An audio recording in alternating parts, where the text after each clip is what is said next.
मैत्रिणींनो, वयाच्या 30 नंतर शरीर हळूच संकेत द्यायला लागतं. होय, पण आपणच ते दुर्लक्ष करतो.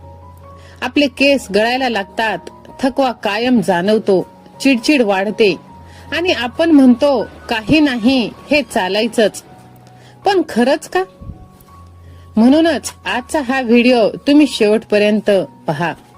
कारण 30 नंतर जर या गोष्टी केल्या नाहीत तर पुढची 10 वर्ष तुम्हाला त्रासच होणार आहे. 10 वर्ष काय, पुढे आयुष्यभर त्याचा त्रास होणार. होय मैत्रिणींनो, 30 म्हणजे म्हातारपण नाही, पण ही वेळ आहे स्वतःसाठी जाग होण्याची. 30 नंतर मेटाबॉलिझम कमी होतो. पूर्वीसारखं काहीही खाल्लं तरी चालत नाही.